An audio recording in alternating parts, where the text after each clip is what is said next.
Hello বন্ধুরা, সবাই কেমন আছো? আমি আশা রাখি আমার সকল বন্ধু ভালো থাকো, সুস্থ থাকো। তো আবার একটা রেসিপি নিয়ে হাজির হয়েছি আজকে। তো আমি আজকে দেখাবো মাছের তেল, বেগুন দিয়ে মাছের তেল বানাবো। তো তার জন্য আমি কী কী নিয়েছি দেখো। মাছের তেল নিয়েছি, মাছের তেলটা পরিষ্কার করে ধুয়ে নিয়েছি বেছে। আর নিয়েছি এখানে বেগুন, লম্বা করে বেগুন কুটে নিয়েছি। আর নিয়েছি কাঁচা লঙ্কা, রসুন, পেঁয়াজ। তো এইগুলো দিয়ে হয়ে যাবে আজকে বেগুন দিয়ে মাছের তেল। আর এখানে সর্ষের তেল নিয়েছি, এই যে সর্ষের তেল। আর হলুদ, এই যে হলুদ, লঙ্কা গুঁড়ো আর নুন। তো প্রথমে আমি বেগুনগুলো ভেজে নেব। বেগুনগুলো ভাজার জন্যে আমি তেল দিয়ে দেবো এই কড়াই। মাছের তেল থেকে যেহেতু অনেকটাই তেল বেরিয়ে যায়, তাহলে আমি কেন বেশি তেল দেবো, সেই কারণে বেগুনটা ভাজার জন্য অল্প তেল দিই।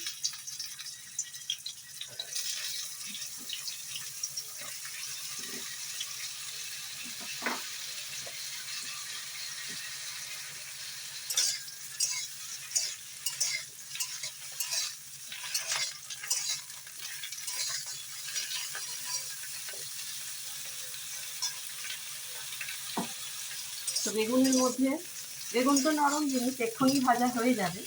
তো আমি এখানে একসঙ্গে এই যে নুন, লঙ্কা গুঁড়ো, হলুদ সবটাই দিয়ে দিলাম। আলাদা করে আর মাছের তেলে আমি কিচ্ছু দেবো না।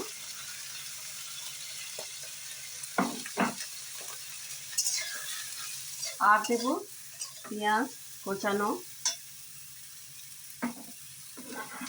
রসুন, পেঁয়াজ সবটাই দিয়ে দিচ্ছি। কাঁচা লঙ্কাটা আমি একটু পরে দেবো। তো এগুলো একটু ভাজা ভাজা হবে, ভেজে আমি এগুলো তুলে রাখবো।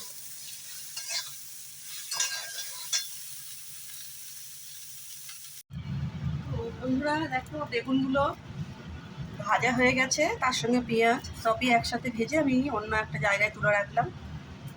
তো এবারে আমি একদম একটুখানি তেল দেবো, একদম না দেওয়ার মতো।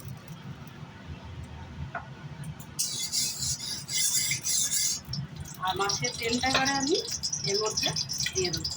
মাছের তেলটা তার সাথে একটু ডিম আছে, আমি আর বাদ দিইনি, এই সমেত রেখে দিয়েছি। তো মাছের তেলটা এইভাবে ভাজতে হবে ভালো করে। কতটা তেল বেরোবে দেখবে, তোমাদের দেখাবো বন্ধুরা। সেই কারণে আমি একদম মাছের তেল ভাজার সময় একদম কড়াই তেল দিই না, নামমাত্র, যাতে আটকে না যায়, নামমাত্র তেল দিই। দেখো ছাড়তে না ছাড়তেই কতটা তেল হয়ে যাচ্ছে, কড়া ভর্তি হয়ে যাবে।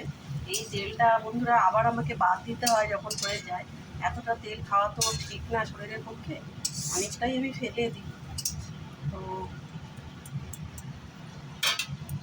তেলটা হোক, তোমাদের দেখাবো কীভাবে তেল করেছে। এত সুন্দর তেলটা আনে আমার হাজব্যান্ড, যেখান থেকে আনে না, ওই একজনের থেকেই আনে, খুব সুন্দর। আর অন্য কারো থেকে আনলে না বন্ধুরা ভালো লাগে না, একটা বাজে গন্ধ থাকে, খেতে পারি না।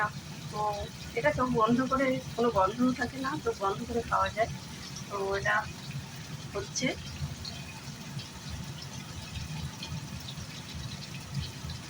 তো বন্ধুরা, মাছের তেল পুরোটা রেডি। কেমন হয়েছে তোমরা দেখো। তো খুব সুন্দর দেখতেও লাগছে, খেতেও সুন্দর, অপূর্ব। আর এই বেগুন দিয়ে মাছের তেলটা কেমন হলো কমেন্ট করে জানাবে অবশ্যই। আর আমার চ্যানেলটাকে সাবস্ক্রাইব করবে, আমার পাশে থাকবে। তো বন্ধুরা, আবার হাজির হব অন্য একটা রেসিপির সাথে। আজকে টাটা।